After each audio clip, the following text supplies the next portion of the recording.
And now that you're all seated, I'd like to swear in this panel of witnesses when everybody's ready. If you can all please raise your right hands. Do you affirm to tell the truth, the whole truth, and nothing but the truth before this committee and respond honestly to council member questions? Noting for the record, all witnesses answered affirmatively. You may begin your testimony.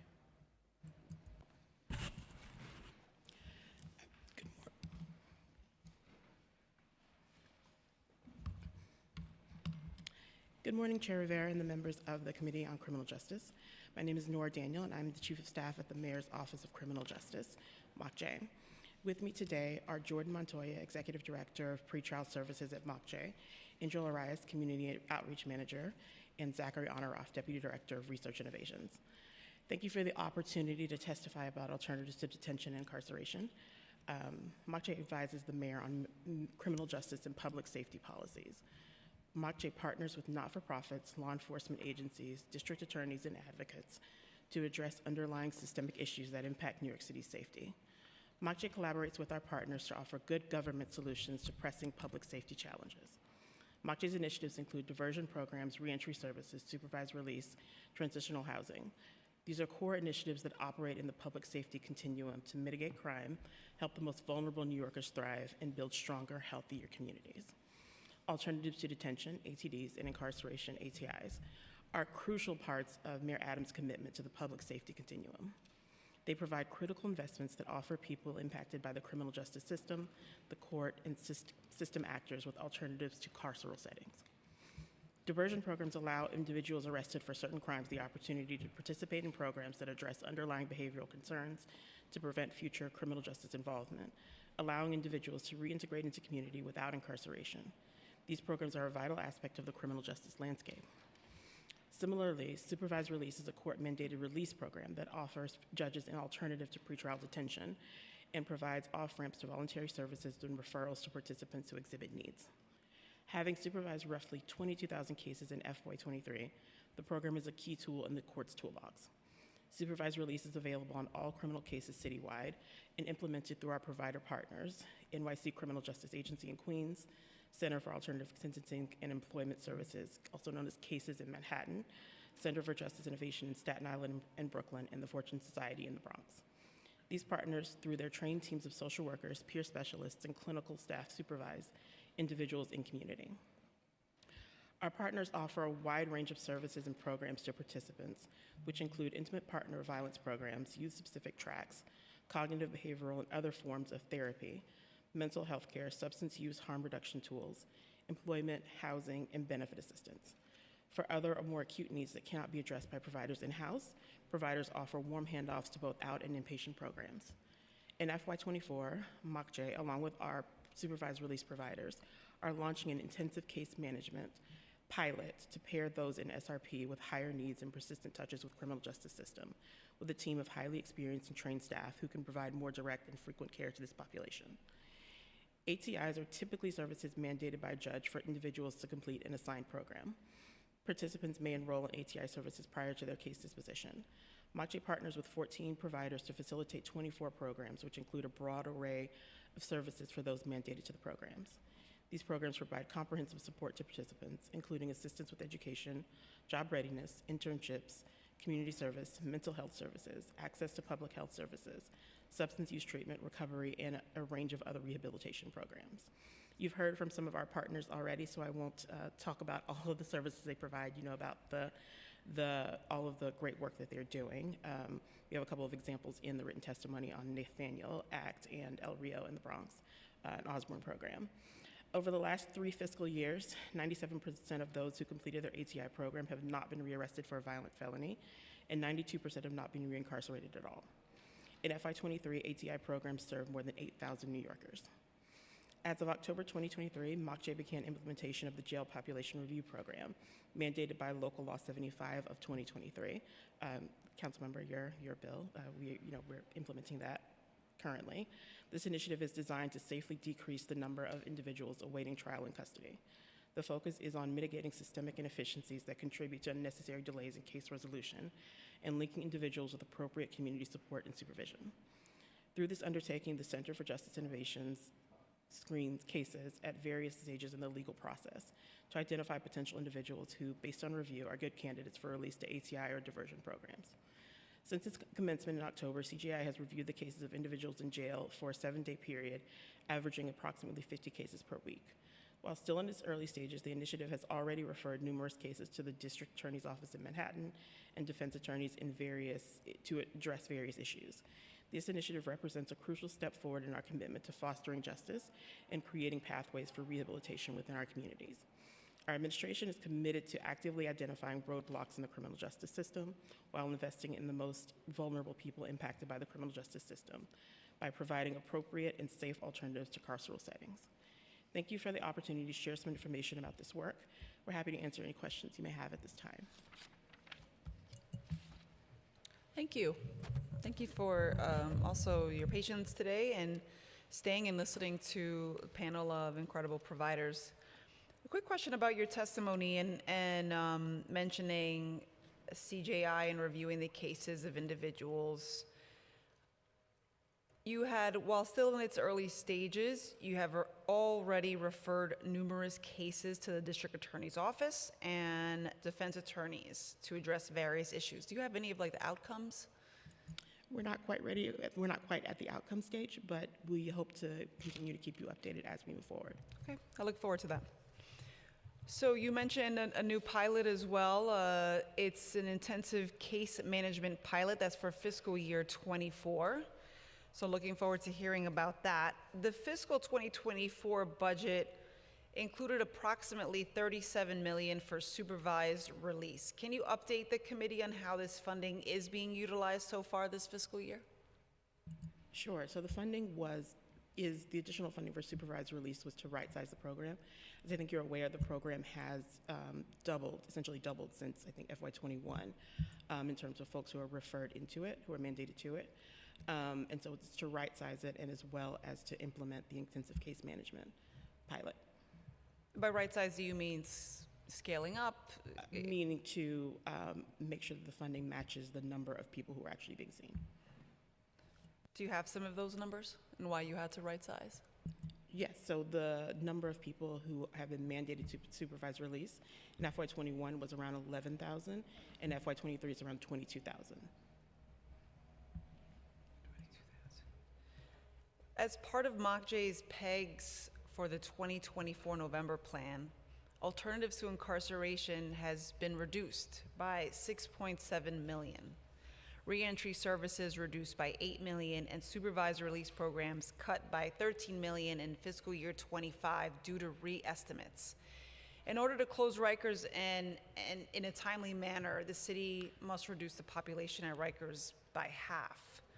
So can you explain why these programs were cut when they could potentially help the city reach this goal? So unfortunately, we are in difficult fiscal times in the city, and so all of the city agencies were asked to find savings within different programs. In some of our programs, there has been a certain amount of spending that funds that have not been used, and so we have looked at which ones those are, and we're looking forward to working with our partners and with OMB to figure out exactly what the landscape will look like moving forward. What do you mean by spending that's not been used? There has been some underspending in previous years. Underspending? I just couldn't hear you. Underspending, yes, sorry. You're talking about by the providers themselves or within the agency? So all of the services are contracted out, and so some of the funding has not been used by everyone. Can you please clarify what specific programs have been cut by the PEGs? So we don't have that number yet. We are going through the budgets and looking to see exactly where cuts could be utilized most efficiently and what makes the most sense. We have not made that determination yet. But you have the numbers, but you don't have what programs? We have the total target. We all appreciate your commitment to and expertise in overseeing the contracts with ATD and ATI providers, but we've also heard from providers that contracts take exorbitant lengths of time to be executed, and contract payments often get delayed. What are the primary reasons MOCJ has not been able to execute contracts in a timely fashion? And what are the barriers to issuing timely payments on services provided under executed contracts? So we did, as you may know, a lot of the contracts in MOCJ grew relatively quickly over a short period of time. And so it took some time to figure that out. And this administration has made great strides in a number of initiatives to get contracts registered on time and then also to pay providers in a more timely fashion. And so we have seen significant progress in terms of getting contracts registered and paying people in a more timely fashion.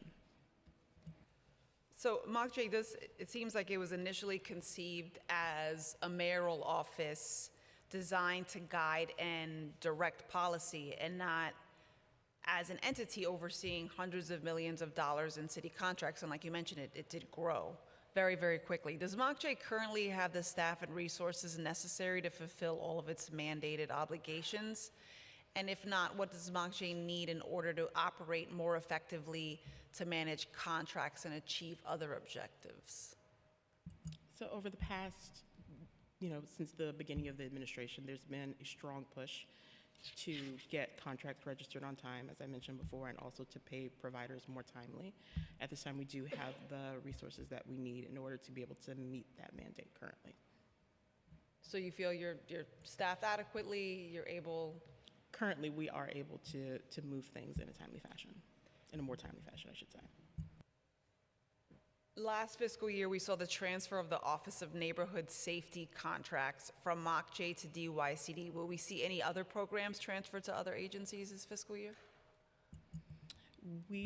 So the Office of Neighborhood Safety did transfer, and we are currently working with OMB to finalize that transfer as well. We don't have anything else that we have decided to transfer at this moment in time. Does MOCJ plan to?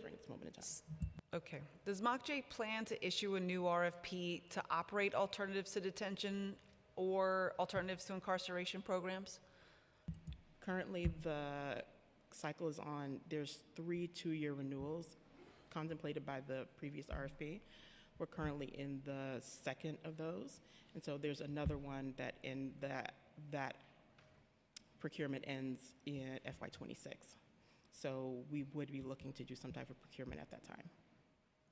So you've heard from many of the organizations here that provide these programs. What do you think makes an ATI or ATD program successful, and how do you measure that impact aside from recidivism rates? There are other ways to measure impact. We do track recidivism rates, completion rates, those kinds of measures. In addition, we also obtain quarterly narratives from the providers as well as success stories. And those are also very valuable to determine how programs are operating people's lives.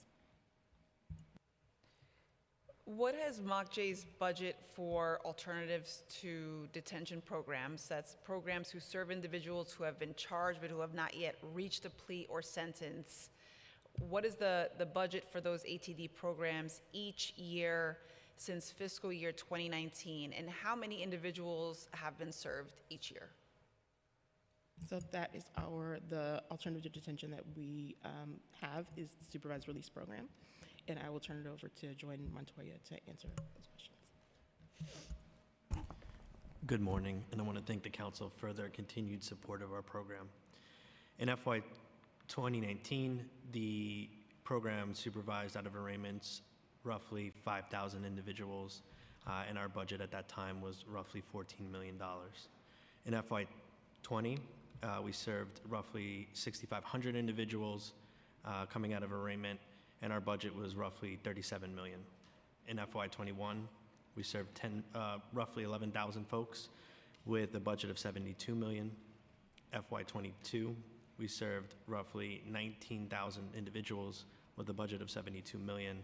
And last fiscal year, we served roughly 22,000 individuals with a budget of $67 million. Okay. I appreciate those numbers very much. Just to really get a picture of the investment, and I think we've all really hit home how the investment in these programs are far more cost-effective than incarceration, and why that's just, besides the holistic approach, the stories that we've heard, the cost-effectiveness, I feel like, is reason alone to expand the program. And I realize you're facing budgetary constraints, and OMB and the mayor's office has told you all to cut, but I feel like these numbers are incredible. Can you provide, let me actually go to my colleagues. I'm sure they have questions. I know Councilmember Narcisse does. So let me go to my colleagues first, and then we'll come back. Councilmember Narcisse? Thank you. I was just putting the numbers together, and Okay. I was not sure you were going to call me right away. But I'm looking at the numbers, like when you just mentioned, in 2021, you serve about 11,000 people with $72 million budget. Well, right? Councilmember Narcisse, let me just ask, that's ATDs. Do you have the ATI numbers as well?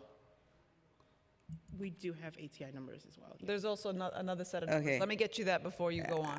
Can we hear that? Sure. So the numbers for ATI start in FY21. So 2,822 in FY21, 5,553 in FY22, 8,000 in FY23, and 8,000 in FY23. Sorry. Okay. The question I was trying to put it in processing it together, because the people that you serve with this amount, being in 2023, with the increase in everything that we have. So how the decrease in budget gonna affect the services that you're providing? Because we know everything increasing. We know housing crisis and everything else. So what do you think the numbers that you will need to serve the same amount of people that you have, or increase because we have more folks that we have to serve? So the budget for SRP has increased for FY24. In total, yeah, because I'm looking at the numbers. Let's say, for example, if I take one, like the 21,000, in 2021, 11,000 for 72 million. Can you do that in 2023? So in 2024, we now. If we serve the same amount of people, can you have to use the same amount of budget? Can you do that? Yeah, well, the budget has increased for this year. I understand. I'm just asking you a question, just like Sorry, how, if it's possible, I'm just trying to get to the needs that we have in our community in order to provide wraparound services right now. We cannot afford to leave people on the street. That's where I'm trying to get. Can you serve the same amount of people with the same quality of services in 2023 compared to 2021? Just we're always looking for ways for to ensure that our partners are able to meet those needs. It's always difficult when folks don't have enough the funding, which is why we were glad to be able to right-size the program this year to reflect the increases that have come through the program. all right. So thank you. First, I want to say thank you for your services. That's the first time I have a cure violence in 69 precinct, and I'm saying thank you for looking into it. I was a pen and where when I first started to make sure we address the inequities in our community. So I like to say thank you to people that helped me and answer to the needs of my community. What are the primary challenges currently facing and to supervise and release programs, and how the city addressing them? So I will turn it over to the ED of Pretrial Services, Jordan Montoya, to talk. Okay, thank you. Sorry, Chair, can I? Because I was just trying to get the numbers. Okay, yeah. So I think one of our largest challenges is we know that supervised release is working for the majority of folks. However, there is a small swath of the population that we've identified where supervised release isn't as effective as the rest of the population that we're supervising. And that's exactly what we're looking to target with our intensive case management program. And so that's going to be people who have more acute mental health illnesses and needs, people who are experiencing homelessness, as well as substance use. And so those would be, I think, the top visible barriers that we're experiencing with supervised release programming in courthouses. Mm.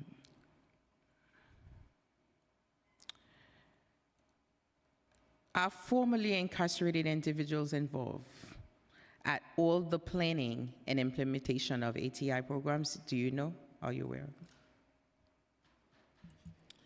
So we are the current ATI services were implemented as a result of an RFP after a full review of the services that were currently being provided back in FY19, I believe.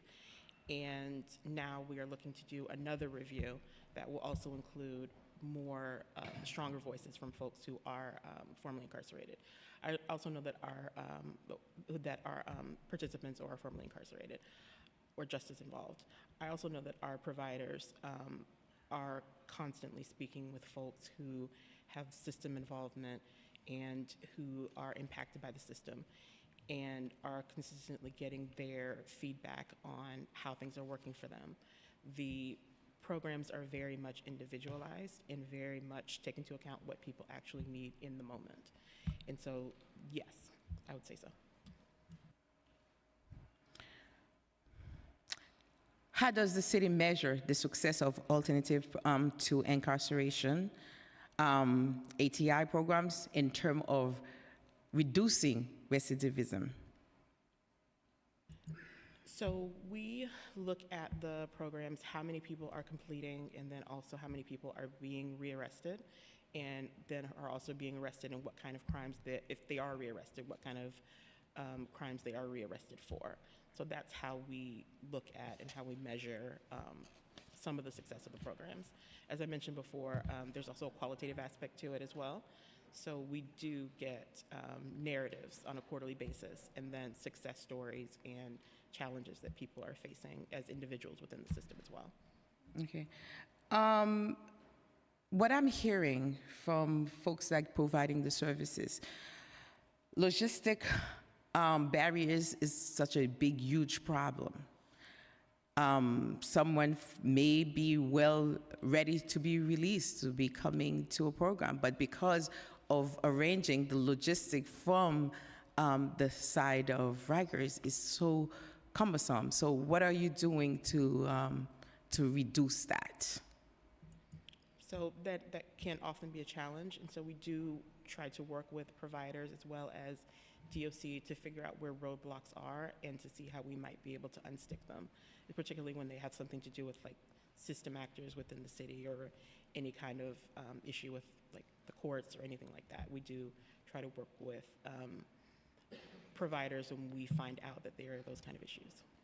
Okay, thank you. And the point I was trying to make in the numbers is just like we need kind of quadruple the amount that we need in order to provide the same services, and then we have an increase in the population. And if we're talking about public safety, this is how we're supposed to look at it, because public safety is very important in providing the support for mental health, for housing, for all those, and which I know you're well aware, but I just have to bring it up. You know, the background of me being a nurse, I'm seeing people like I heard my colleagues mention holistically. It's a holistic approach that we have to take and give people a second chance. And I just heard earlier this wonderful lady saying how her life's changed from being a person that nobody want to look at to a person with success and the children she's so proud of that become successful, a mother that can have the children back and raise them to the way that society can see that as a productive citizen. And that's what I'm just asking my questions, to make sure that we do better as a city of New York.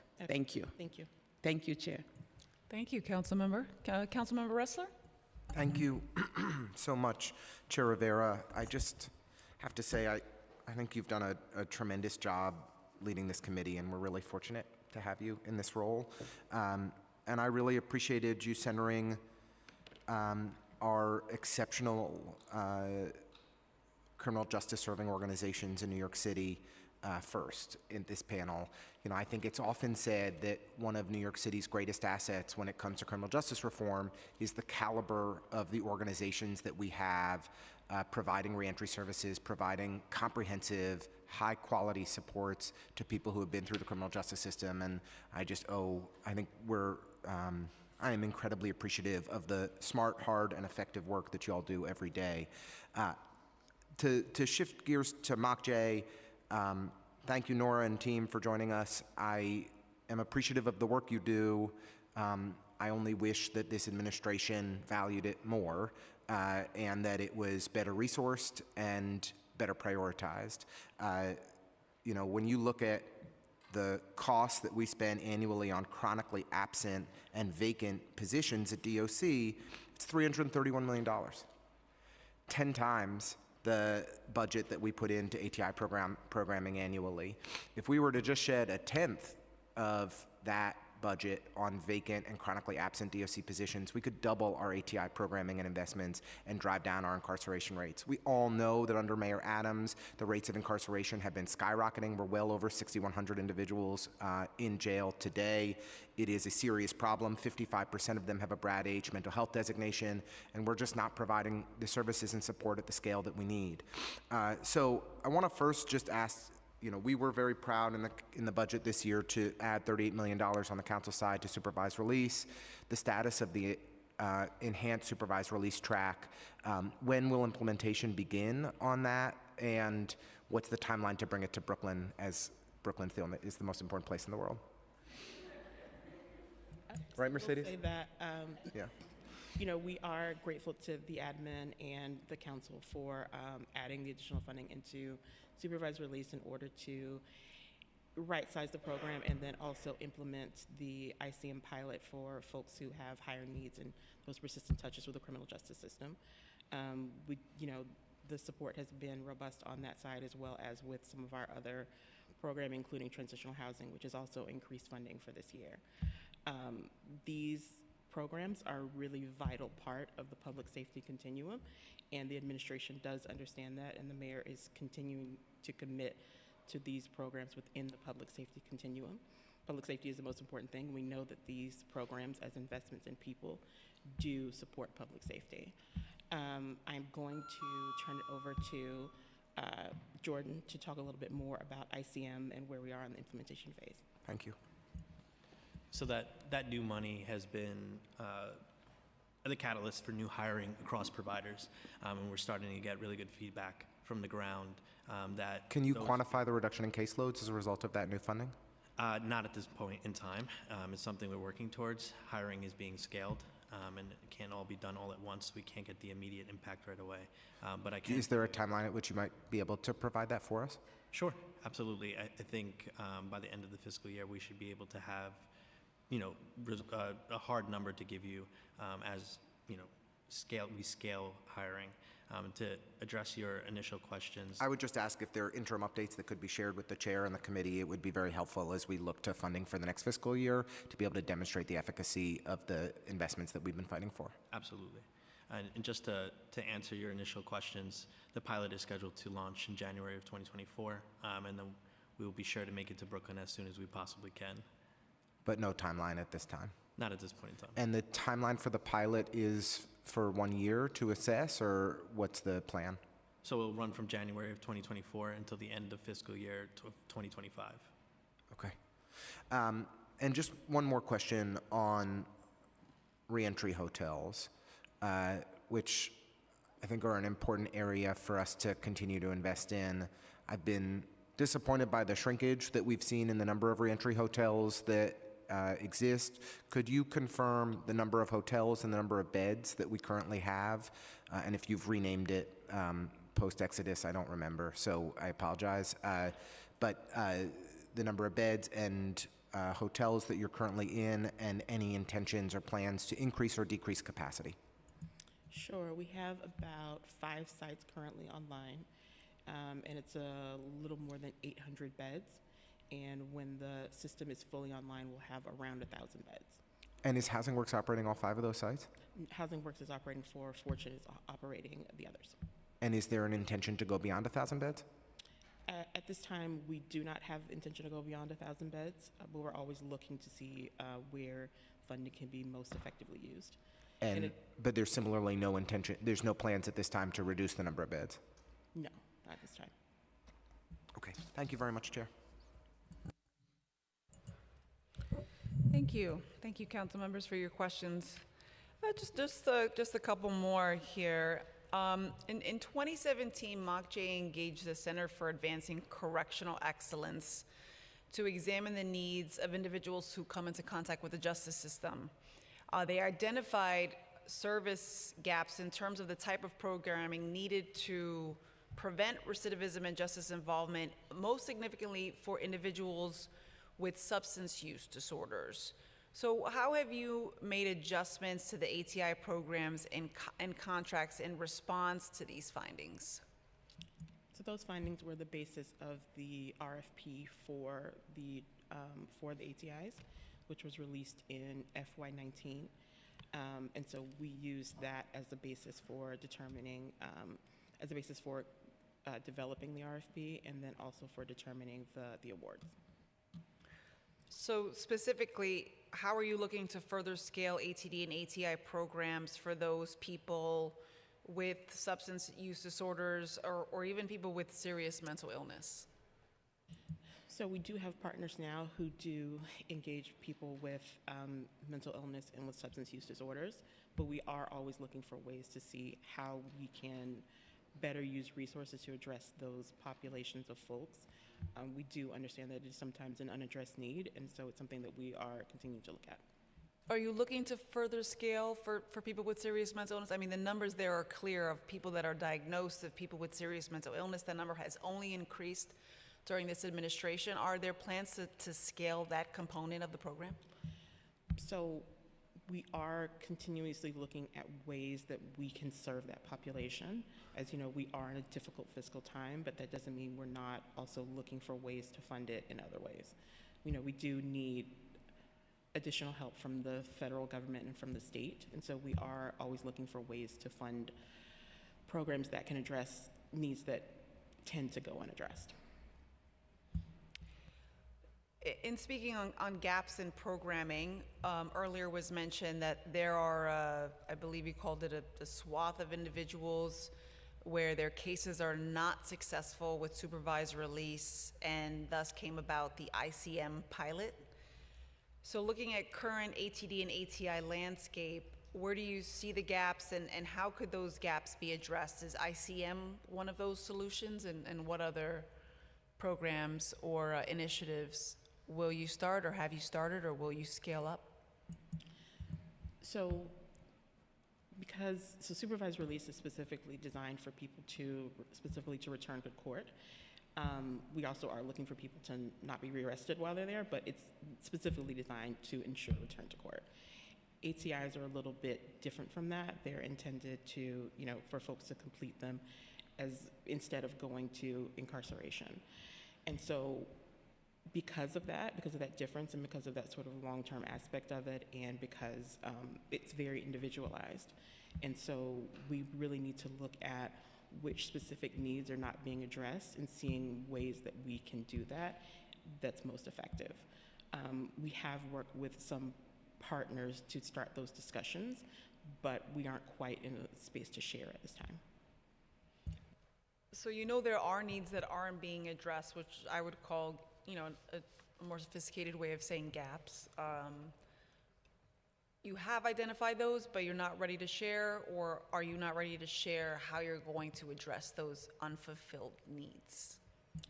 So we are in conversations with partners to address those gaps, including doing a full review of ATI programs and needs of people who are system impacted. So we are starting that review, and we should be able to share with you before the end of the fiscal year some of the findings of that review. Okay, I look forward to that. So despite increased investments in ATDs, the pre-trial jail population has risen steadily since the historic lows of COVID and exceeded pre-bail reform levels. So how can ATD and ATI programs help reduce the population in DOC custody amid projected growth in the jail population? ATIs can help reduce the population by providing a way for cases to be resolved more quickly, potentially. That's part of what we are trying to examine and implement through the CGI's programming with the jail population review, Local Law 75. So that is part of that work. Okay. So you mentioned that Local Law 75, which was the jail population review program, which was my bill to identify people in DOC whose cases could be resolved or could safely be released in the community. You weren't quite ready to share the outcomes of the results of that yet. Would you say that everything is on track for citywide implementation for the program by July 1, 2024? We do remain on track with the program. Okay, all right. Well, I want to thank you for your testimony. We do have other providers here who are looking to testify. I'm sure they're going to help us identify gaps and potentially solutions for that. I encourage you all to stay and listen. And I do thank you for your testimony today, your expertise and commitment. Thank you.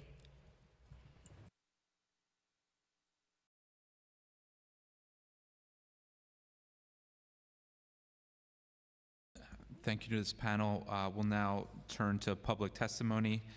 Just a brief announcement.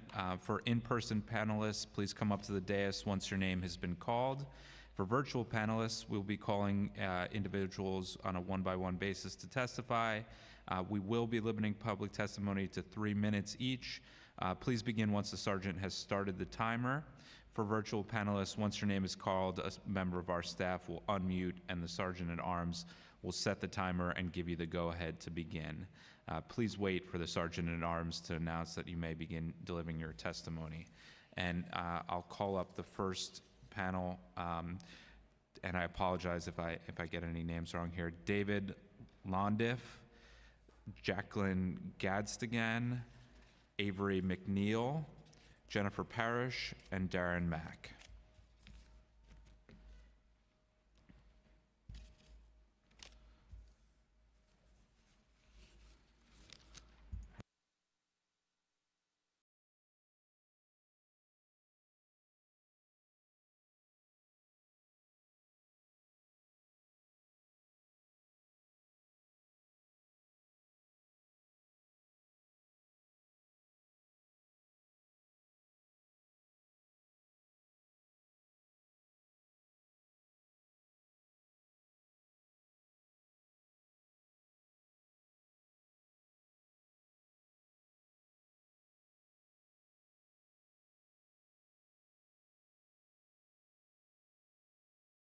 Whenever you're ready, we can start. Great, thank you. Good morning, everyone. My name's Jennifer, sorry, I'm recovering from a cold. My name's Jennifer Parrish. I work at the Urban Justice Center Mental Health Project, and I'm really happy to be here to speak with you about ATIs. So often these hearings are about the atrocities that are happening in the jails, and we definitely need to bring the light to that, but ATIs are really, we're talking about solutions.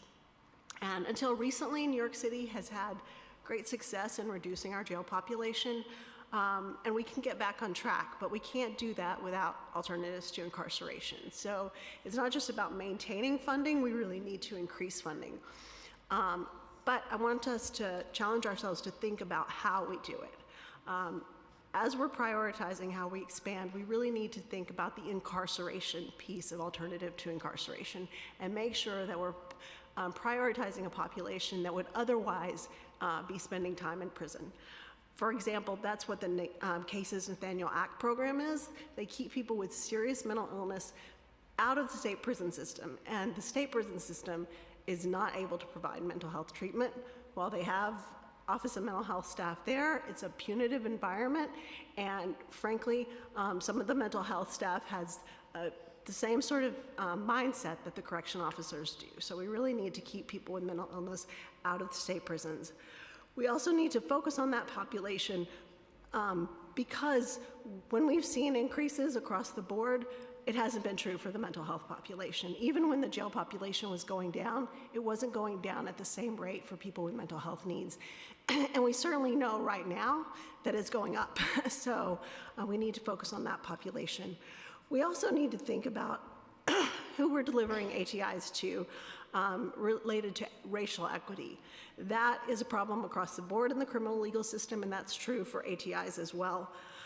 Black men charged with felonies in state court are 28% less likely to receive pre-trial diversion than white people with similar legal characteristics, and Latino men are also 13% less likely to receive diversion than white men. So we need to focus on that. And we can't do that without data. And we don't really have the data that we need. We need the court system to be reporting on all the different pieces of diversion. And we also need correctional health services to be reporting on the population of people in their custody so that we can tailor it beyond just saying 20% of the people have serious mental illness. They need to tell us more about that. Who would be eligible for supportive housing? Who would be eligible for ACT or IMT? They have that data. They may need more funding to be able to pull out the statistics we need, but we need that data to be able to do that. I just want to end with actions the City Council can take in addition to funding ATIs. We need that rapid reentry housing. I know they're saying they're funding up to 1,000 beds, but I think they're talking about transitional housing, which is very important. But during the pandemic, MOCJ did a lot of coordination to make sure that people could get into those beds right away. And that was part of getting to diversion. We're not going to have diversion without housing. So we need to fund JISH as well. A judge will not let someone out who has serious mental health needs unless they have a place to go. So housing is tied to ATIs. And then finally, the council can pass Intro 549 and end solitary confinement, one of the most inhumane practices is going on in the jails right now. So thank you.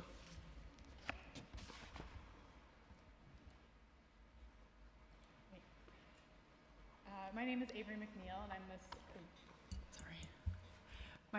McNeil, and I'm the supervising attorney of the Alternatives to Incarceration project at the Bronx Defenders. And thank you to the committee for this opportunity to discuss diversion. What we are seeing in the Bronx is a lack of housing options, which we have heard a lot today already. Program options that do not create diversion opportunities for clients who fall outside of narrow eligibility requirements, and an unwillingness to consider treatment without a guilty plea. And while we are seeing successes in the Bronx, including on diversion for clients with serious charges and with significant records, there are still these huge barriers to accessing diversion. Age cutoffs are one such barrier. For example, there are 2 successful gun diversion programs in the Bronx, but neither allow participants over the age of 30, regardless of mitigating circumstances in their case. Another one of these destructive limitations is that to access diversion in the Bronx, clients are required to plead guilty. These pleas can have devastating consequences, including homelessness, unemployment, and deportation. In fact, the most devastating effect of this plea structure is on our non-citizen clients who can face deportation. In 2017, we lost a client to an overdose on Rikers Island. He was being offered drug treatment, but for immigration reasons could not take the plea that would have released him and allowed him to receive the treatment he needed.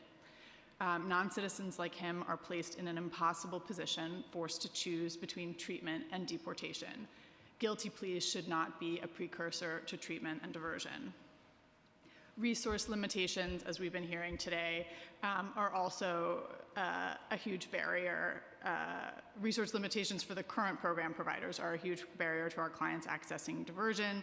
Even those who ultimately get approved can be forced to wait for months in jail for screening and for beds in both inpatient or placement and outpatient services. And lastly, many of our clients do not fall into the traditional ATI models, which are focused on mental health and drug treatment, and those clients' lives could be transformed by other innovative ATIs that focus on vocational training, educational, or trauma-based services. And lastly, I know we've been discussing the importance of housing, but no one can show up for or engage in programming without their basic need for housing being met. And during the pandemic, we saw for the first time the incredible power of ready access to stable, secure housing for our clients who were coming out of jail through the MOCJ Hotel program, which provided free housing and on-site case management for those coming out of city jails in several former hotels around the city. And it was life-changing for our clients. And the budget cuts that we're seeing post-pandemic have eliminated this form of housing. As a result, right now, we have clients in jail on Rikers Island who would not be in jail if they had housing available to them.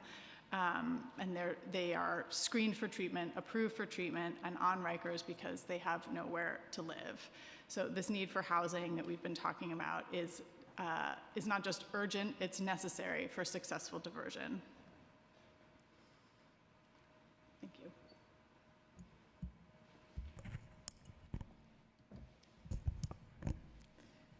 Hi, my name is Jackie Gazdigian. I'm the Supervising Policy Counsel with Brooklyn Defender Services.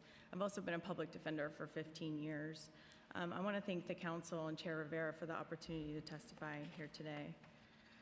I think that this Council is well aware that people who are jailed have much higher rates of social, economic, and poor health outcomes than the general public. And as we heard at the rally this morning, the safest communities are the communities with the most resources.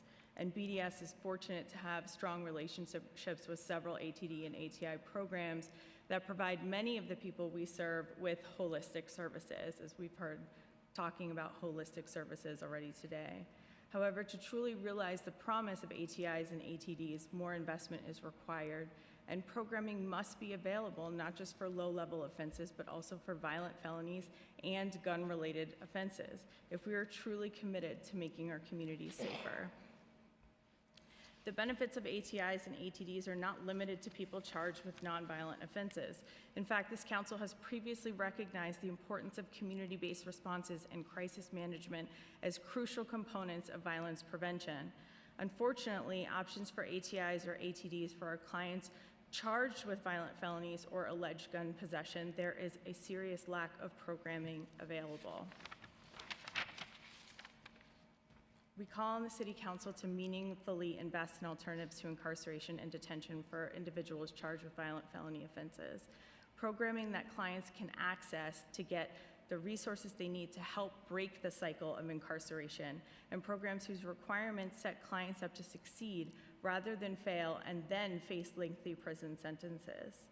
But these alternatives will not be successful without buy-in from district attorneys, because non-jail options in many cases are unavailable without DA consent, both at the pretrial level with continued requests for high bail and afterwards when trying to resolve a case with an ATI. This contributes to a delay in resolving cases. Even with available alternatives to incarceration, judges across the city and the state of New York are bound by mandatory minimum sentencing guidelines set forth in the Penal Code. We must end mandatory minimum sentencing, and we ask the Council to support and pass a resolution urging the enactment of mandatory minimum sentencing.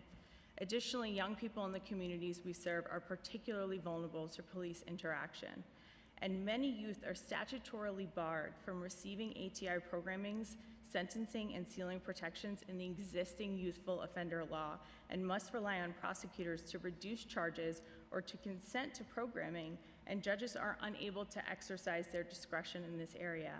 We also ask the Council and urge them to pass a resolution to pass the Youth Justice and Opportunities Act, which would expand opportunities for programs and other alternatives to incarceration and immediate record sealing for young people up to age 25.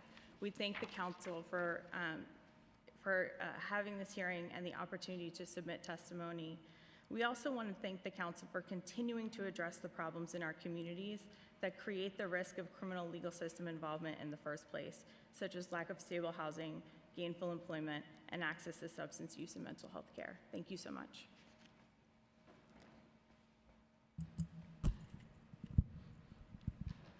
Thank you, Chair Rivera and council members, for the opportunity to testify today. My name is Darren Mack, and I'm co-director of Freedom Agenda, one of the organizations leading the campaign to close Rikers. I want to thank the council for convening this hearing to bring attention to the substantial positive impact that alternatives to incarceration and detention have for our city. You know, as we've heard, these programs benefit not only the individuals who are able to participate in them, but by extension, their families, communities, and our entire city. What this hearing and the decades-long work of these organizations has made clear is that when harm has been done, we have solutions that are much better at delivering accountability and preventing future harm than incarceration could ever be. While the successes of these programs are clear, so are the failures of Rikers. Pretrial detention creates harm that ripples throughout families and communities, as even a short stay in jail can cause people to lose their jobs and housing, can disrupt access to health care and treatment, and can remove caretakers of income earners from households that rely on them. Considering those disruptions, it's not surprising that spending time in jail actually increases the likelihood that a person will be rearrested. While people are detained at Rikers, they're exposed to an environment that fuels cycle of violence instead of interrupting them. Among our members who have loved ones at Rikers now, every one of them has suffered serious physical injury and lack of access to medical care.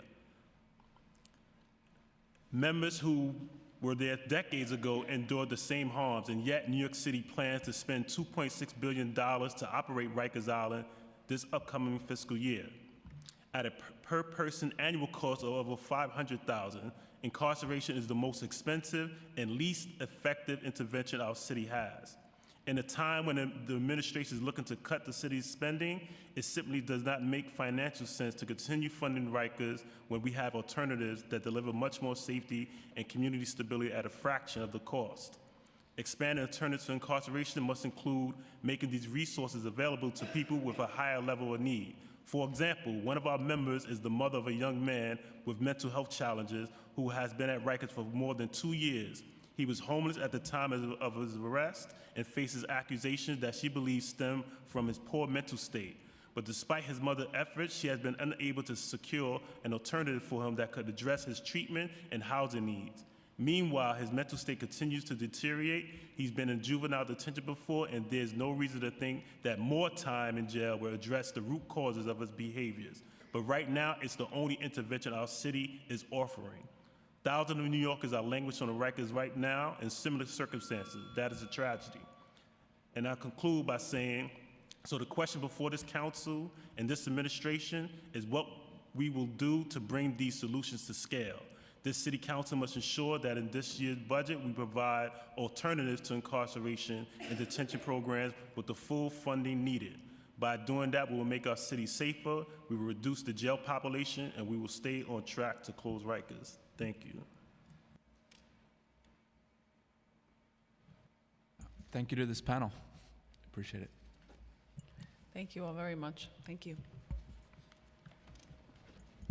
Next panel of witnesses, Celia Tuber, David Boyd, Christopher Jeffries, Yona Zeitz, and Shanita Hill.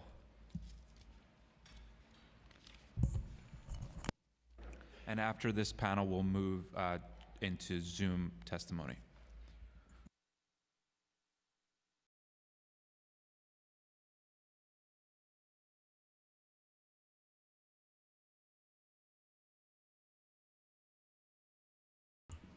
Good morning, Chair. Thank you, Council, for having me here today. My name is Christopher Jeffries, and I'm 42 years old. And not only am I a person who's been impacted by incarceration, I've also been blessed with the privilege of working with youth in detention, as well as with youth who have been given the alternative for incarceration. My time as a youth development specialist at ACS allowed me the opportunity to see firsthand the differences between the two options. And my experience at Bronx Connect as a youth advocate allows me insight of all of the different opportunities that ATIs can provide. And in my opinion, an alternative to incarceration in most cases serves the impacted individual in more better ways than an incarceration can.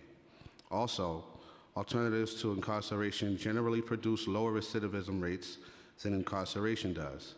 I also firmly believe that successful ATIs not only help the impacted individual, but it also helps the communities and families become better by giving people second chances that provide better opportunities. Most people who are incarcerated, they're coming home to the same dire situations they were facing before they went in. And they also face discrimination due to their criminal background, which makes it harder for them to achieve the success they need to be a productive member of society. As previously stated, alternatives to incarceration provide way more opportunities in return. They provide way more opportunities, and in return, they have the ability to produce better results than detention. In closing, I'd like to thank the chair and the entire council for allowing me the platform to speak.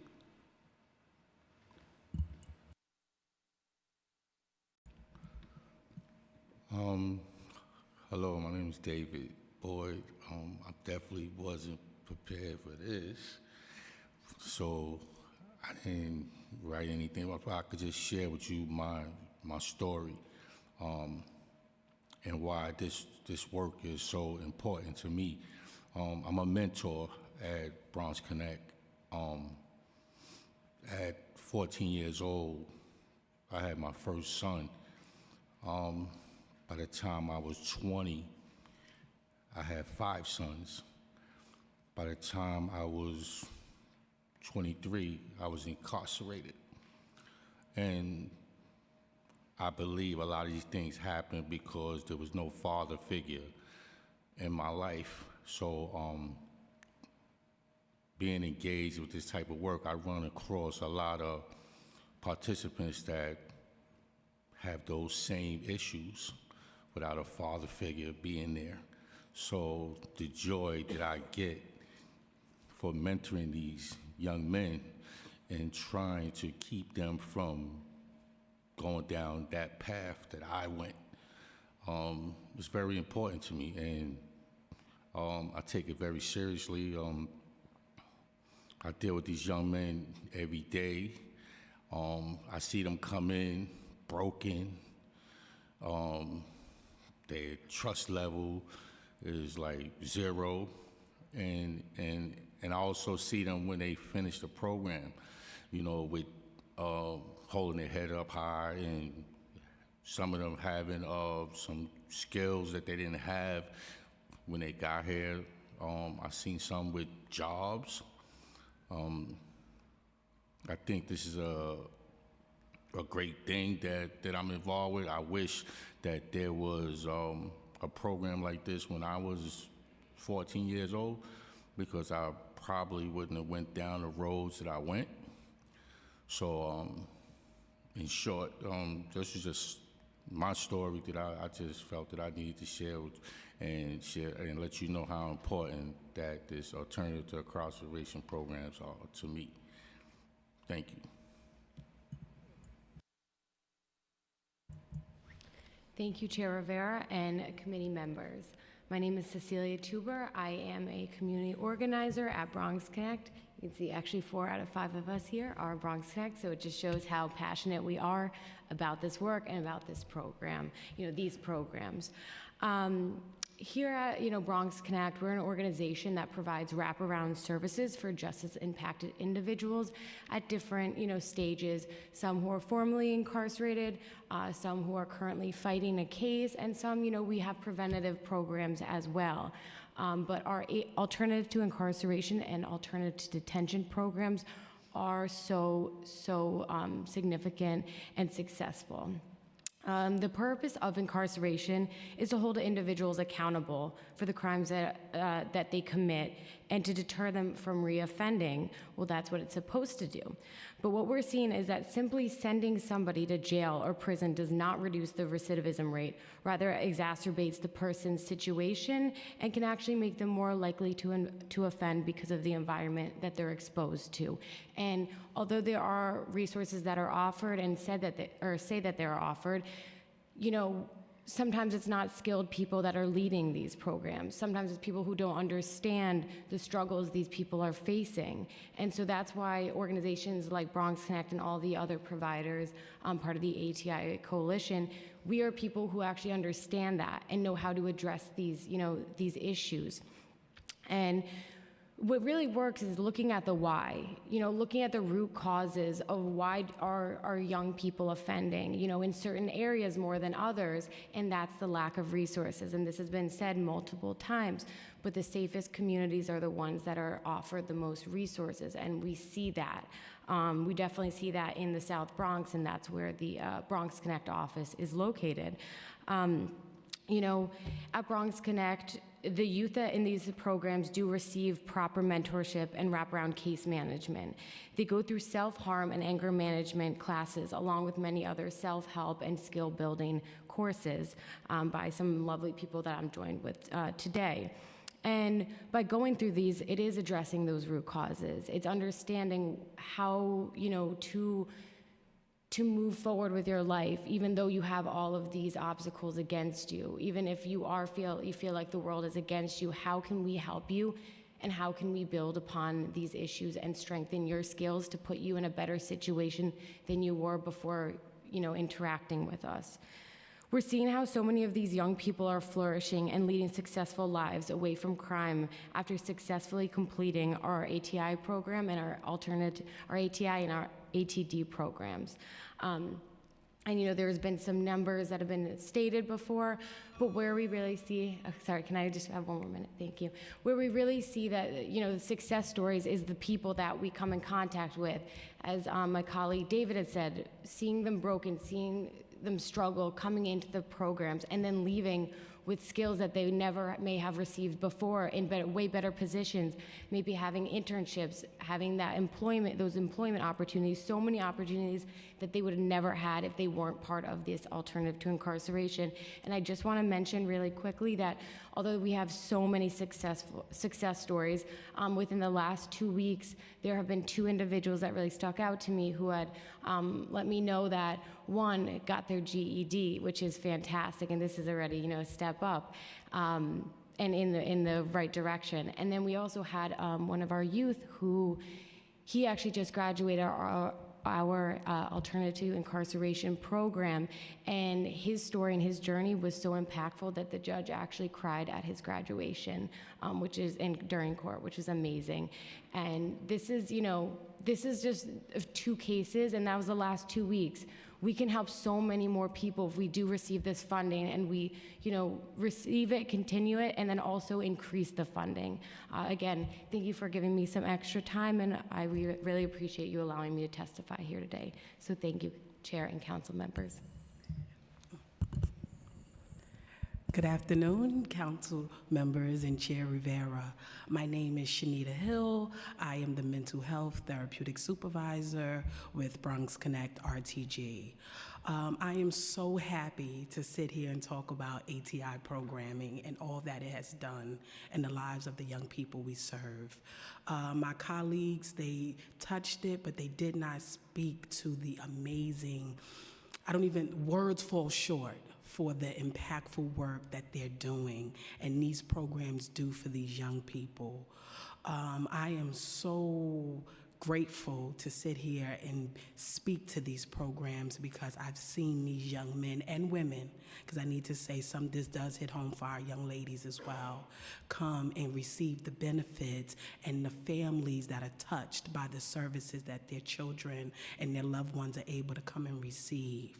These young people often come in confused, traumatized, broken, abused, and they just want to be heard, and they find that within the ATI systems and the programming because they're met with social workers, they're met by mentors, they're met by credible messengers that just want to hear their story. Even on their worst day, they're told that they're amazing. My colleagues that sit with me, they laugh with them, they make them feel empowered, they cry with them, they let them know that it's okay. And for a young person who's been traumatized, we primarily service the Bronx. And for some of them, they've never known that it's okay not to be okay. Also, I do a lot of work on the Cure Violence side.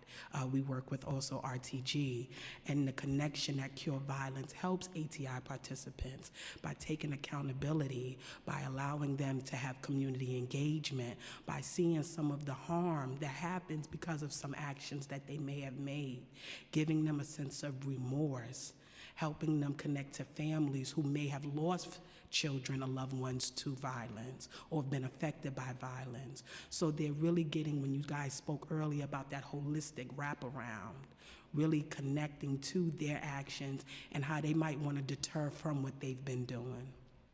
For some of them, before they even come to contact with the ATI, they never know that life is possible for them. We recently just completed a big OSHA SST flaggers license training, and these young people, it was like a kindergarten graduation. They were so happy. They got vests. You know, some of them were saying, I got to call my mom. I got to call my friends. The excitement. They were so elated. They were so proud of them. And for some of them, that was their first time ever completing something, ever seeing something through. And they were so proud of themselves. And being a part of the ATI program allowed them to do that. The encouragement, some of them, they couldn't be here, I'm sorry, because they're employed now. So the employment piece that they have, and now they can say, Ms. Hill, I'm going to work. I'm not coming to program, but I'm going to work. So thank you. I will simmer down, but I just want to say thank you for listening. Thank you. Thank you, Chair Rivera and the committee for holding this important hearing today. My name is Jonas Zeitz, and I'm the Director of Advocacy at the Cattell Center for Equity, Health, and Justice. We're based in Brooklyn, and our members are people who have been impacted by incarceration, whether they've been incarcerated right now or formerly incarcerated, and their family and loved ones. And many of our members and New Yorkers all across the board are deeply concerned with the ongoing crisis at Rikers. The conditions are horrific and life-threatening for human beings. The violence is out of control, and the majority of people held at Rikers are there, but are also still legally innocent. They're being held pretrial for the most part because they still can't afford cash bail. And as many people have said during this hearing, Rikers has become the city's largest mental health facility. And unfortunately, under Mayor Eric Adams, the conditions at Rikers have only gotten worse. And at least 28 people have died in city jail since the mayor took office, and the crises and scandals within the Department of Corrections have only gotten worse, including the dysfunction. And this has resulted in the federal monitor that's overseeing Rikers stating that everyone at Rikers is in imminent risk of harm, not only the incarcerated people, but also the folks that work there. And as a result of this, under Mayor Adams, the plan to close Rikers is also no longer on track. And I think folks have been talking about this today. And from our understanding, the 2019 closure plan is effectively dead. The mayor has simply ignored every legal and process benchmark of that plan, or for worse, the mayor has worked to undermine the core tenets of that plan, particularly with regards to reducing the jail population. And as you know, the 2019 plan requires the jail population to be reduced below 4,000, and the city had been doing major jail reductions for the last 2 decades. The population was going down, while the crime was also going down in the city, and so we showed we could reduce incarceration while reducing crime. But since the mayor took office, that trend has reversed. And so there was about 5,000 people when he took office. Now there's over 6,000 people incarcerated, and his administration has stated that they expect it to go to 7,000. And this means nearly 1,000 more people, mostly pretrial, being incarcerated, all while the mayor is cutting essential services across the city, including vital alternatives to incarceration and reentry program. And as many people at this hearing have stated, these programs, particularly ATIs, make communities safer while reducing incarceration rates. And these cuts that the mayor has proposed are contributing to the increases in the jail populations that we are seeing, and it also means that in terms of getting at our goal of closing Rikers, we're moving further away from that. And I think one thing that's been abundantly clear today is that these ATI programs work, and they're much cheaper than putting people on Rikers, and they're a great way to reduce the jail population so the city can actually meet its 2019 plan. Oh, can I just get another minute? And I think overall, the urgent need for immediate action to reduce the jail population is clear. In April, federal prosecutors from the U.S. Southern District wrote that incarcerated people and corrections staff continue to face imminent risk. So not only is the federal judge saying this, but also the U.S. Attorney General's office has also been stating this. And while calls for a federal receiver have circulated for some time, we've seen it actually grow immensely in the last year or so. And today, there are more than 50 groups, advocacy, faith-based groups, calling for a federal receiver to take over Rikers and improve conditions. And in June, the Cattell Center and other community organizations worked with the Public Advocate's Office to introduce Resolution 669, which calls for a federal receiver. And today, there are nearly 20 council members that are in support of this resolution. And so to be clear, Rikers must shut down, and this council must continue its aggressive advocacy to increase and expand ATIs in every possible way. But one thing that we've seen is that the mayor is the major roadblock to closing Rikers, and he's also shown he doesn't support ATI programming, as we've seen that the budgets for those programmings are getting cut once again. And so under this mayor, the conditions at Rikers have gotten so severe and so bad that, community members, political leaders, and even 2 former correctional commissioners are now calling for the federal courts to take drastic steps to appoint an independent receiver to improve the conditions at Rikers. And so while the council continues to fight for ATIs, we urge this committee to take immediate action to relieve the suffering at Rikers by passing Resolution 669 and doing what they can until Rikers is shut down to take immediate action to improve conditions and save lives. Because unfortunately we know that the DOC is both unwilling and incapable of achieving this task, and we've seen that for the last 2 years now. So thank you for this testimony. Thank you so much for your testimony, and thank you for speaking from the heart. It's very much appreciated. Thank you.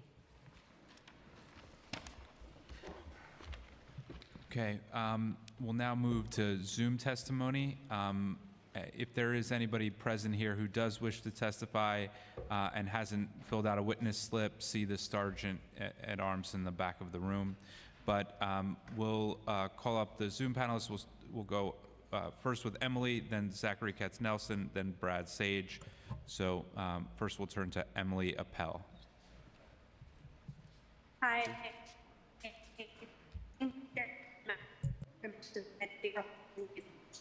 My name is Emily Appel. I'm a program coordinator with the Osborne Association, providing defense-based advocacy for indigent clients. Osborne's one of the largest and oldest criminal justice service organizations in the state. We serve participants from arrest to re-entry, and we have offices in Harlem, Brooklyn, Buffalo, Newburgh, White Plains, and Troy, with our headquarters in the Bronx. We're in the courts, on Rikers, in state prisons, and in communities, and we've been providing these services in New York City for 30 years. I want to note that MOCJ was our initial funder, and we thank them for their history of innovative and effective funding. I wish I could be testifying in person, but I'm at Brooklyn Supreme Court right now to advocate for a client currently detained at Rikers with bail that he and his family cannot afford. In my 3 years at Osborne, I've been an advocate for individuals accused of lawbreaking, often for serious offenses. As a part of our court advocacy services team, I get to know the individuals behind the charges. I talk with their families and friends. I learn about their childhoods to be able to understand and create an individualized plan to address the root causes of their involvement with the criminal legal system. This work is effective in terms of saving dollars and lives. Specific amounts and figures are in my written testimony.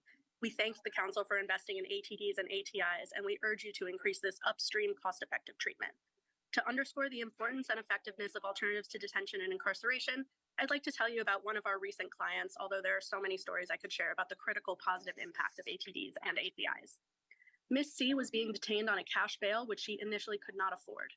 We learned that she had a complex trauma history, untreated mental health issues, compounded grief, and unsafe housing. She had lost her father and numerous loved ones to gun violence and was left with anxiety and PTSD. In the community, she was prescribed medication, but she never received holistic mental health care to address her trauma. Our team referred her to several programs in which she was accepted, including Our Children, Housing Plus, Housing Works, and Women's Prison Association for services. It really does take a village. Through these programs, she would have had access to talk therapy, psychiatric services, holistic re-entry services, peer mentoring, and most importantly, housing. We submitted this plan in January 2023. In April, the application was finally granted, and Miss C walked out of the courtroom with her advocate under monitoring by our team. She's still residing at her program, participating diligently with her mental health treatment and case management, and has gotten a full-time job. Now she has the chance to prove to the judge that she's capable of change and ready to move forward and address her mental health in a cost-effective way and with services that are not available in jail before being sentenced. My written testimony also underscores the following points. Detention extends the timeline of the case and is costly. Detention does not guarantee appearance in court, and detention exacerbates challenges for those with mental health diagnoses. 1 in 5 people detained at Rikers have serious mental illness, while half have some kind of diagnosis. We're currently spending over $1 billion for the 1,335 people that have been waiting pre-trial on Rikers for more than a year. For that amount of money, ATI providers could serve 100,000 people, promoting public safety and positive outcomes for individuals, families, and communities. ATDs and ATIs literally save lives and contribute towards a safer, fairer, more equitable, stronger city. We know that public safety requires all of us: defense, prosecutors, courts, providers, corrections, government agencies, and elected officials. We thank MOCJ and the City Council for your long-standing commitment and investment in community-based solutions, and we urge you to increase this funding stream. Thank you so much. Thank you. Next, Zach Katznelson.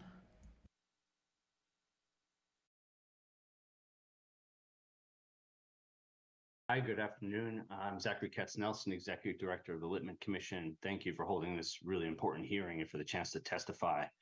The Commission fully agrees that ATI programs are an essential piece of the public safety puzzle. They work, they improve lives, they make us all safer.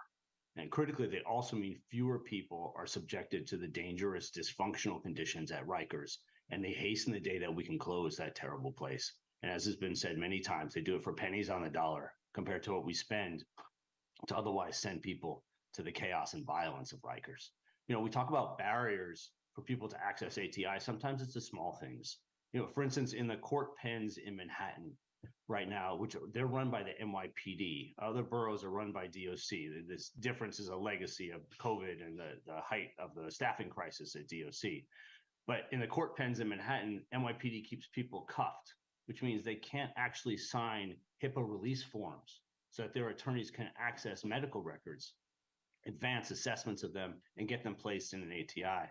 Instead, the attorneys have to wait until people get sent to Rikers and then go try and get the form signed. That can take days, weeks, unnecessary delays for just that simple thing of the NYPD choosing to cuff people inside a court pen while they're waiting to see a judge and the DOC not. That difference should be erased. Another example on the resource front of a barrier is that sometimes we've been hearing repeatedly that people are ready to go to an ATI. There's been an agreement between the judge, the DA, the defense lawyers, to send somebody, but the ATI program doesn't have someone in the courtroom to escort the person to the program. And so the judge is instead sending that person back to Rikers, sometimes for days, for weeks, when everyone has agreed they should be out and in one of these programs. That barrier has to be overcome. Training has been discussed a few times, getting judges comfortable and knowledgeable with these programs, same with DAs. And I wonder if the council might explore, for instance, connecting DA funding when you go through the budget process with mandating training on ATIs, on supervised release for DAs, both new and older DAs who are in the office. Perhaps explore, certainly for judges that the mayor has the power to appoint, and whether there's authority to get training directed towards them too. That's criminal court judges, that's interim civil court judges who often sit in criminal court and hear these cases, decide whether or not someone's going to go to Rikers or go to a program. Maybe we can do everything we can to direct training to those folks too, but maybe the council can order it to be done. Certainly worth exploring. With that, thank you so much for your time and the opportunity to testify. Thank you. Next, Brad Sage.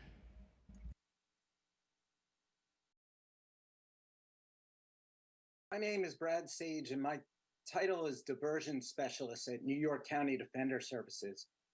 After having practiced criminal law in Manhattan for 29 years, I was recently asked by my office to pilot this new position. My caseload is comprised almost entirely of clients who have taken a plea and are now mandated by their plea agreements to complete alternative to incarceration or drug treatment programming. I am in the diversion and alternative to incarceration parts just about every day, supporting our clients and advocating for timely acceptance to programming and procedures and policies that will allow them to successfully complete their mandate and reemerge as law-abiding and contributing members of society. I'm here to urge the City Council to increase funding for these specialized court parts in order to create new escort and housing navigator positions. Once a client has been identified by all parties involved as a suitable candidate for an alternative to incarceration disposition, the two largest impediments to getting them off of Rikers Island and into timely placement in programming is the lack of people available to safely escort them to the programs and a lack of people to assist them in navigating the complexities of finding adequate and appropriate housing for them while they fulfill their obligations to the court. Participation in alternative to incarceration programs has just about doubled in the last few years, while the number of case managers and escorts at Center for Justice Innovation and Manhattan Drug Courts has remained just about level. This means that the people responsible for assessing individuals for treatment, locating and placing people in programs and housing, escorting people from jail to programs, and then monitoring those individuals and supporting them are having to do double the amount of work than was originally intended. While these case managers work tirelessly, they simply lack the bandwidth to handle the current volume of participants, and this leads to delays of days, weeks, and often months in getting individuals who everyone is in agreement could benefit from programming out of jail and into those programs. Before the court will allow an individual to be released from a program or housing, the court requires an escort to take the person to the program or designated housing. The lack of escorts and the fact that there are currently no designated housing navigators are the two main reasons people remain in jail longer than they need to before being released to programming. There are countless times where an escort is not available to take an individual to a program, and therefore they lose the bed at the program that was designated for them, and they remain in jail weeks and even months until another bed opens up and an escort can be made available.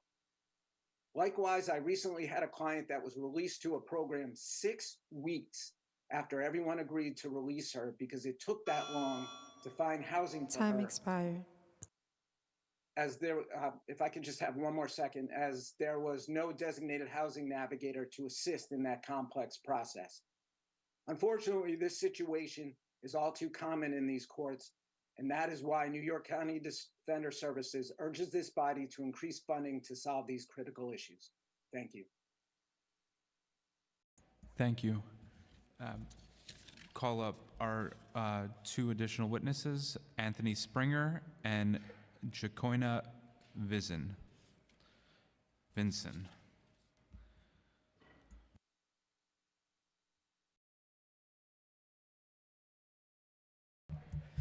Great afternoon. Thank you for the opportunity to be able to speak before you.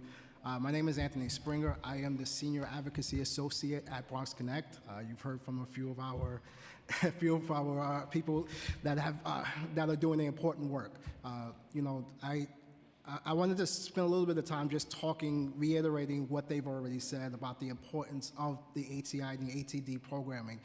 Bronx Connect, Bronx Connect is actually expanded. We serve not just the Bronx, we also have Manhattan locations, and we have a Staten Island presence now. But one of the things that we've seen across all locations is the fact that these type of programs are needed.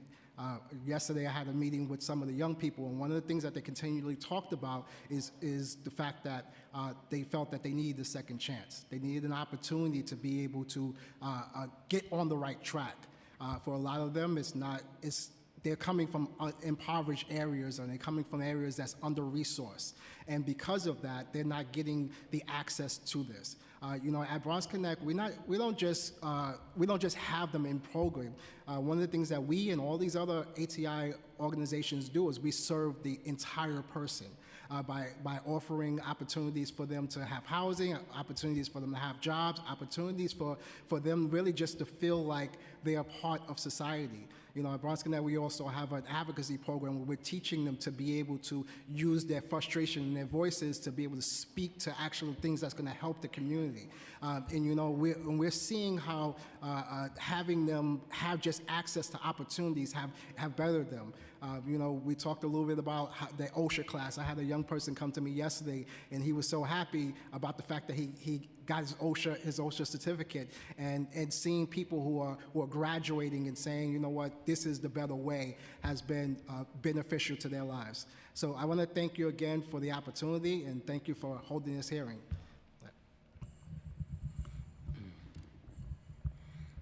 Good afternoon. Thank you, Councilor Rivera. My name is Jacoina Vinson with Bronx Connect. I'm going to just speak a little bit from my personal experience. I held position for DCJS as a New York State trainer for the public health model and violence reduction under the Cure Violence. I worked as a youth engagement specialist. I was formerly held a position with Family Services. And the reason I mention that is because I'm also formerly incarcerated. And what I noticed is going back into the facility working with the kids, what I'm noticing is that, specifically in Rikers, is that we no longer are being held in the light of being innocent into proven guilty. The reason I mention and say that is because even for the people who are released and their cases dismissed, they still experience the trauma and the effects of being in Rikers. And then when they're released, they are not afforded the services, right? And then the programs like Bronx Connect, even though we court mandated where we have wraparound services, we have a lot of people that's going back into the population with these traumas that are not being treated. One of the things that I was amazed by was the 21st century policing when they was more engaged into the community, where we see now as people are now with mental health issues and substance abuse issues is being detained for minor infractions and put into Rikers Island. Whereas ATI programming could serve as a deterrent for that. We could be the place where instead of being held in Rikers, experience trauma and your case is adjudicated and dismissed for crimes that you haven't committed, we would have services available for people that otherwise would have been facing traumas in Rikers Island. Given this opportunity to speak before you, I just want to say personally, if it wasn't for the program that I was able to take when I was released in 2013, I wouldn't be sitting here before you doing the work that we do. I know that it's an issue with measuring the impact of the work that we do, and I'm just going to ask that my personal testimony attest to that.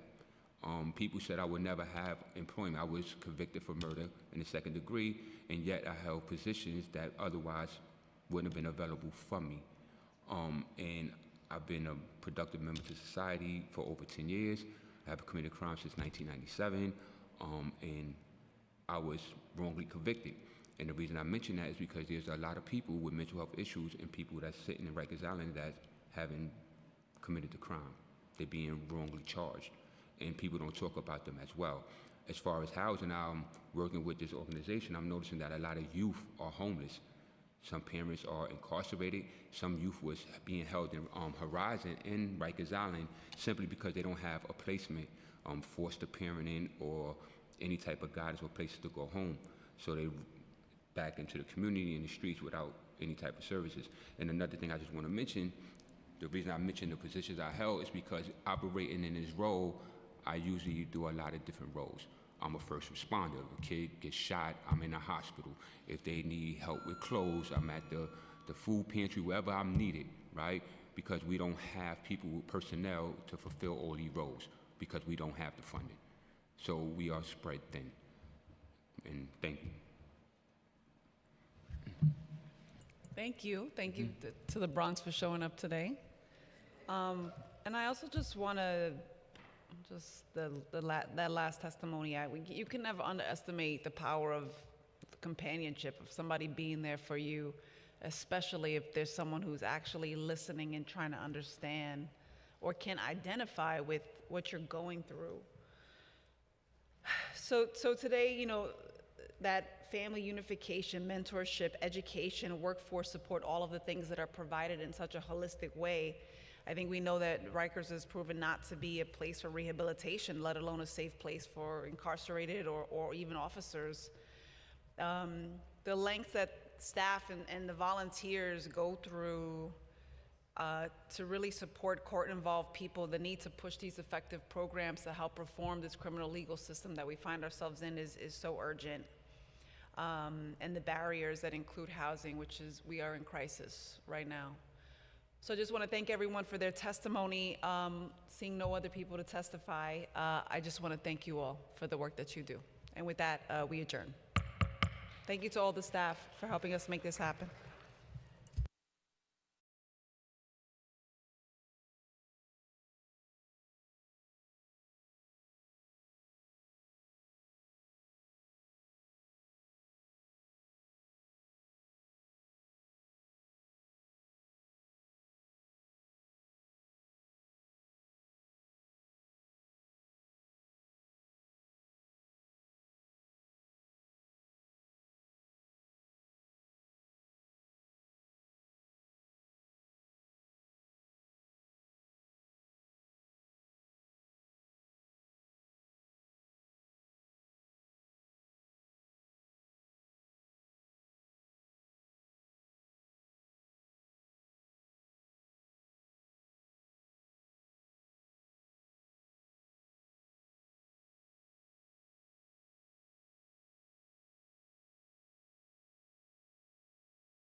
Good afternoon and welcome to today's New York City Council public hearing on the Committees on Public Housing and Aging. At this time, we ask that you silence all cell phones and electronic devices to minimize disruptions throughout the hearing.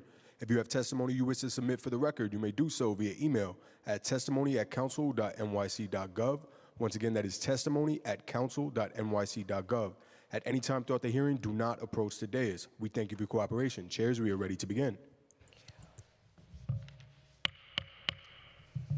This meeting is coming to order.